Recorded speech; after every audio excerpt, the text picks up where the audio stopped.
Student, आज का हमारा टॉपिक है इलेक्ट्रोस्टैटिक फोर्स। आज हम डिस्कस करेंगे इलेक्ट्रोस्टैटिक फोर्स क्या है। लास्ट वीडियो हमने डिस्कस किया था charge have two type, positive charge and negative charge. Like charge repel to each other and unlike charge attract to each other. Force exist करती है दो चार्ज के बीच में, उस फोर्स को नाम देते हैं इलेक्ट्रोस्टैटिक फोर्स। और इन दोनों के बीच में जो फोर्स एग्जिस्ट करती है उसका मैग्नीट्यूड कैसे निकाले, इसको सोल्व किया कूलम्ब्स ने, इसलिए इसको बोल सकते हैं कूलम्ब्स लॉ। कूलम्ब्स ने कंसिडर किया कि एक चार्ज है Q1 ए बॉडी पे, दूसरा चार्ज Q2 दूसरी बॉडी पे, and r is the distance between them from their center। इसकी वैल्यू को कैलकुलेट करने के लिए उसने ग्रेविटेशनल लॉ की हेल्प ली, क्योंकि नेचर मैटर और रेडिएशन एनर्जी से मिलकर बना है। और मैटर की एक प्रॉपर्टी है मास। मैटर की प्रॉपर्टी काफी है, लेकिन उसमें प्रॉपर्टी मास है जो मेन प्रॉपर्टी है। Due to this property there will be produced a gravitational force according to Newton's के gravitational force के अनुसार। अगर हम इसमें इसका मास m1 है, इसका मास m2 है और r इनके बीच का डिस्टेंस है, तो इनके बीच में एक फोर्स ऑफ अट्रैक्शन एग्जिस्ट करती है। उस फोर्स का मैग्नीट्यूड होता है g m1 m2 by scale. इसमें जो फोर्स है वो directly proportional to product of their mass and inversely proportional to the square of distance. इसी कंसेप्ट की सहायता से कूलम्ब्स ने इलेक्ट्रोस्टैटिक फोर्स को कैलकुलेट किया। According to Coulomb's law, the force of attraction और force of repulsion in between two point charge is depend upon two following factors. First, that is force is directly proportional to the product of magnitude of their electrical charge। जितना charge ज्यादा होगा body पे, उनके बीच में force of attraction की value भी उतनी ही ज्यादा मिलेगी। इट्स मींस जितना फैक्टर ये इंक्रीज करेंगे उसके according electrostatic force also increases. So we can say that it is directly proportional to the product of their charge. Second that it is inversely proportional to the square of the distance between them. जितना दो charge body के बीच में distance कम होगा, force उतनी ज्यादा मिलेगी। जितना charge ज्यादा डिस्टेंस पर रखे होंगे, फोर्स उसके अकॉर्डिंग उतनी ही चेंज हो जाएगी। अब दोनों को कंबाइन कर लेते हैं। Combine the equation first and second. Combine the equation first and second and directly proportional to the charge and inversely proportional to the square of distance. Now this proportionality sign will be removed, then there will be some constant factor. If we remove this proportionality sign, they will be compensated, so they will be right by some constant factor। ये जो constant factor है ये depend करेगा दो points के ऊपर। First will be system of unit,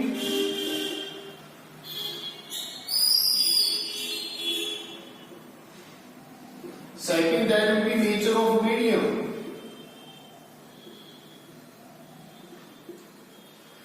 इस proportionality के साइन को हम सिस्टम और नेचर के बेस पे एक्सप्लेन करेंगे।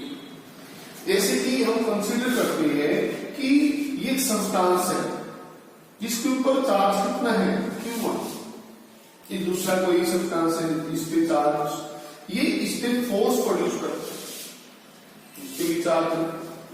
अगर ये इस पे फोर्स प्रोड्यूस करेगा मान लिया ये बॉडी इसके ऊपर एक फोर्स प्रोड्यूस करती है, कितनी 100 न्यूटन। 100 न्यूटन फोर्स प्रोड्यूस की बी बॉडी पे।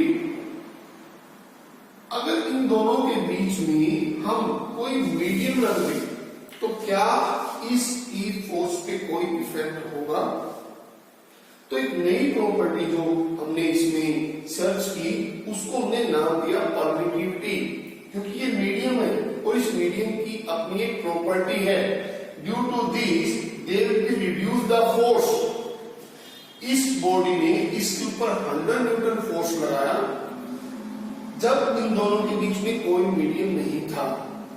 जब हमने कोई मीडियम रख दिया, मान लीजिए मीडियम हमने रख दिया, तो ये इसके ऊपर फोर्स प्रोड्यूस करेगा। तो ये मीडियम इसके ऊपर फोर्स प्रोड्यूस करता है, तो इस मीडियम के कारण इसके ऊपर इफेक्ट 40 न्यूटन रह जाता है। मीन यहाँ पर फोर्स पहले 100 न्यूटन था, अब फोर्स कितना लग रहा है 40 न्यूटन। मीन्स बाकी जो फोर्स प्रोड्यूस की भी इस बॉडी के द्वारा वो इस मीडियम ने एब्जॉर्ब कर ली।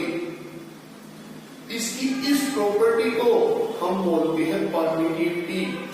यहाँ पर एक नया वर्ड निकल के आ रहा है परमिटिविटी। परमिटिविटी क्या है? परमिटिविटी मीडियम की प्रॉपर्टी है जो इलेक्ट्रोस्टैटिक फोर्स को इफेक्ट करती है। अगर दूसरा मीडियम कंसीडर कर लेते हैं, अब हम इनके बीच में ये मीडियम कंसीडर कर लेते हैं। अब इस मीडियम के कारण इसके ऊपर फोर्स प्रोड्यूस हुआ कितना? इस पे बॉडी पे फोर्स प्रोड्यूस हुआ 80 न्यूटन। तो इस मीडियम ने कितनी प्रॉपर्टी प्रोड्यूस किया? 20 न्यूटन को। मीडियम की अलग अलग प्रॉपर्टी है, तो दो इलेक्ट्रोस्टैटिक फोर्स के बीच में एक मीडियम इनके फोर्स को इफेक्ट प्रोड्यूस करेगा। वो कौन सी प्रॉपर्टी है? परमिटिविटी के कारण। अब परमिटिविटी को हम इस कांस्टेंट फैक्टर के साथ अगर कंपेयर करें इन एसआई सिस्टम में, अगर हम इस कांस्टेंट फैक्टर को एक्सप्लेन करते हैं तो यहाँ पर जो ये कांस्टेंट फैक्टर है, ये कांस्टेंट फैक्टर कितना आया? 1/4 पाई। कैसे? एप्सिलॉन क्या है? परमिटिविटी। एक बॉडी थी, ये दूसरी बॉडी है, इसने इसके ऊपर फोर्स प्रोड्यूस किया 100 न्यूटन। जब हमने कोई मीडियम रख दिया तो इसमें फोर्स रिड्यूस हो जाता है। कितना? यहाँ पर फोर्स प्रोड्यूस हो जाता है 40 न्यूटन। तो इसने 60 को क्या कर दिया? रेडिएशन को एब्जॉर्ब कर दिया। जैसे कि एग्जांपल लीजिए, ये 100 रेडिएशन 100 स्ट्रिंग को प्रोड्यूस करता है और वो 100 स्ट्रिंग इसको अपनी तरफ अट्रैक्ट करेगा। जैसे हमने मीडियम रखा, मीडियम रखने से 60 रेडिएशन जो स्ट्रिंग थी वो इसने एब्जॉर्ब कर ली। यहाँ पर ओनली 40 रेडिएशन ही पहुंच पाई। इसके कारण इसके बीच में फोर्स जो प्रोड्यूस हुई उसकी स्ट्रेंथ वीक हो जाती है। मीनिंग जितनी परमिटिविटी ज्यादा होगी, इस पे प्रोड्यूस फोर्स की वैल्यू उतनी कम होगी। तो फोर्स को कंपेयर करेंगे तो फोर्स के कंपैरिजन में परमिटिविटी क्या होगी? Inversely proportional. तो जब हम कांस्टेंट फैक्टर को यहाँ पर राइट करेंगे तो उसमें प्रोपोर्शनलिटी हमने क्या किया है? इसके इनवर्सली प्रोपोर्शनल। अब 4 पाई का फैक्टर कैसे प्रोड्यूस होता है? 4 पाई मीन ये एक चार्ज बॉडी है, ये ऑल पॉसिबल डायरेक्शंस के अंदर रेडिएशंस प्रोड्यूस करती है। तो इसका इफेक्ट अगर हम एंगल में कंसीडर करें तो ये कितना एंगल होगा? 4 पाई।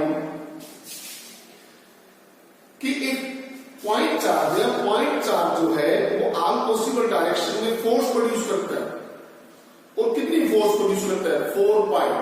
अगर उस पे किसी पर्टिकुलर पॉइंट पे एक रेडिएशन के कारण फोर्स कैलकुलेट करेंगे तो एक पे फोर्स कितनी आ जाएगी?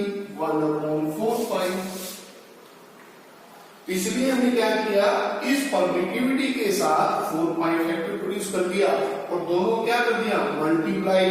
क्योंकि दोनों फैक्टर इस फोर्स के क्या है? Inversely proportional. जब हम फॉर्मूला प्रोड्यूस करेंगे तो इस फॉर्मूले के अंदर हम यहाँ पर ये वैल्यू पुट कर देते हैं, इसको पुट करते हैं फॉर्मूले के अंदर, तो हमारी वैल्यू क्या आ जाएगी? F = 1/4πε Q1 Q2 by R square। ये क्या फोर्स है? ये उस फोर्स की वैल्यू है जो किसी मीडियम में एग्जिस्ट करती है। इसका मीनिंग कि परमिटिविटी जो मीडियम की प्रॉपर्टी है, मीडियम की और भी काफी प्रॉपर्टी है, जैसे कि डेंसिटी।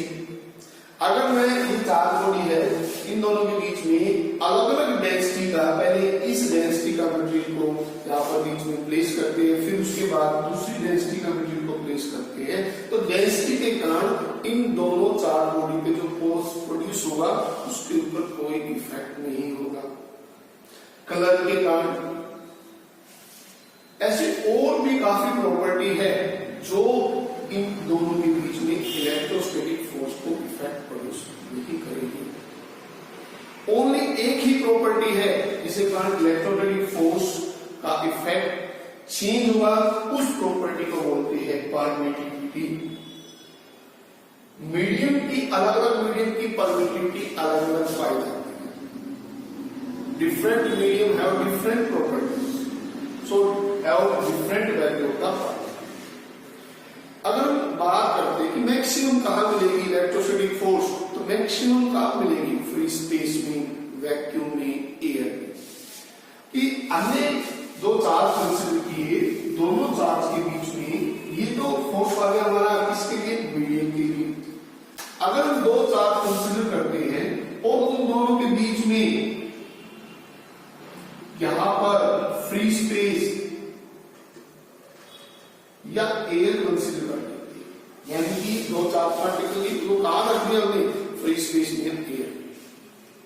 तो वहां पर क्या होगा? उसमें मैक्सिमम जो electrical line of force produce हुई, ये कैलकुलेट किया। तो इनके बीच में इस फॉर्मूले को कैसे लिखेंगे? 1/4πε Q1 Q2 by R square। ये एरिया वैक्यूम के लिए है। यहां पर इसको क्या लिख रहे हैं? Epsilon note, this will be epsilon note. इसको हम क्या लिखते हैं? एप्सिलॉन। ये परमिटिविटी का सिंबल है एप्सिलॉन। ये मैक्सिमम फोर्स प्रोड्यूस की दो चार्ज पार्टिकल के बीच में when it placed in the vacuum या एयर। अब कंपेयर करेंगे कि यहां पर जो फोर्स प्रोड्यूस की जा रही है, दूसरी फोर्स एक मीडियम में प्रोड्यूस करी है, तो इनमें से कौन सी फोर्स स्ट्रॉन्ग होगी? तो एक्सपेरिमेंट किया, मैंने दो चार्ज पार्टिकल कंसीडर किए, दोनों को कहां रख दिया? एयर के अंदर। फोर्स कैलकुलेट कर दी। उसके बाद हमने देखा कि उसी चार्ज पार्टिकल को हम वाटर में रख देते हैं, कि वाटर के अंदर जो फोर्स कैलकुलेट की वो 81 टाइम वी पाएगी compare to the force in the air. जब हम कंपेयर करते हैं तो हम फैक्टर को कैसे प्रोड्यूस करते हैं? हम इस इक्वेशन को इसे लिखेंगे equation first, this equation second. तो डिवाइड द इक्वेशंस।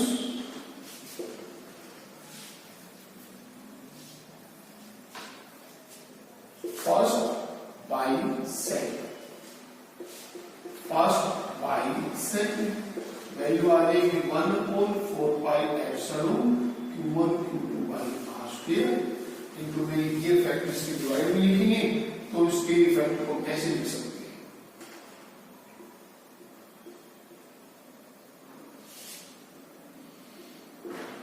क्या वैल्यू आ गई? This will be this. इसका मीन हमने एक ऐसा फैक्टर प्रोड्यूस किया जो इन दोनों को कंपेयर करेगा। अब कंपेयर करने के लिए यहां पर इसको एक सिंगल लाइन में रिप्रेजेंट करेंगे, इसको नाम देंगे दोनों को कंपैरिजन। जो परमिटिव कंपेयर उसको बोलते हैं रिलेटिव परमिटिविटी। यानी इस फैक्टर की सहायता से हम दो फोर्स को इजीली कंपेयर कर सकते हैं कि यहां पर वैल्यू कितनी हो। और जो एग्जिस्ट की इसके अंदर सबसे ज्यादा कहां वैल्यू पाएगी? परमिटिविटी मैक्सिमम वैल्यू वो पाएगी फ्री स्पेस में, एयर में। इसलिए बोलते हैं इसको absolute permittivity of free space.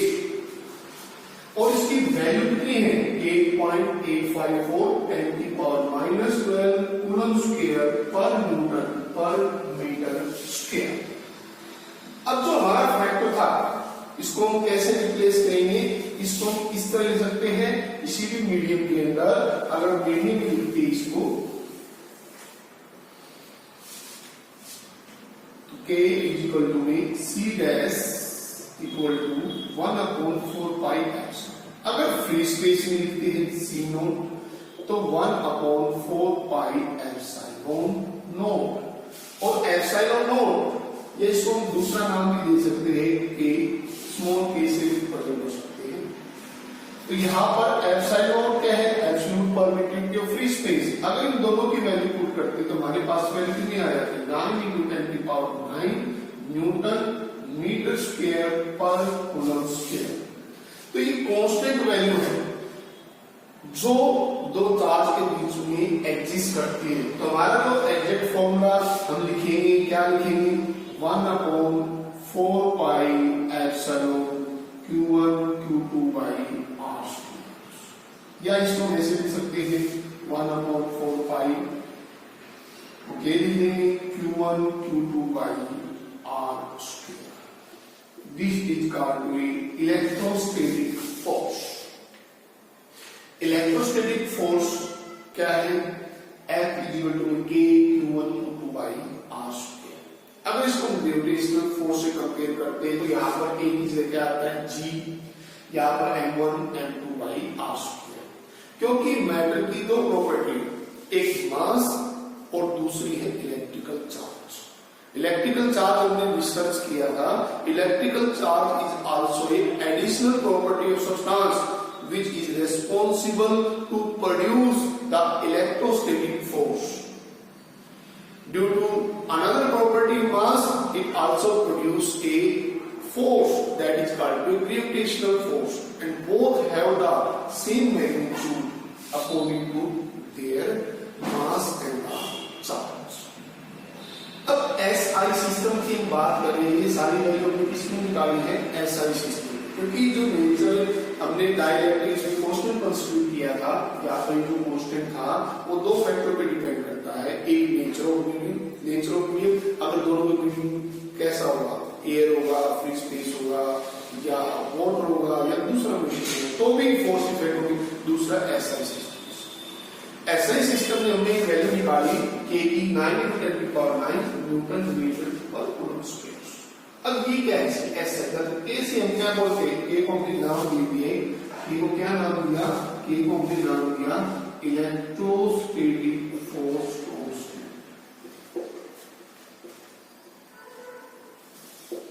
और इसकी वैल्यू कितनी है 9 × 10⁻9। अब इसकी हम यूनिट और डायमेंशन फॉर्मूला भी निकाल सकते हैं इस फॉर्मूले की सहायता से। यूनिट क्या होगी इसकी, देखो यूनिट हम निकालते हैं, यूनिट यहां से इस फॉर्मूले को लिखते हैं F = K Q1 Q2/R²।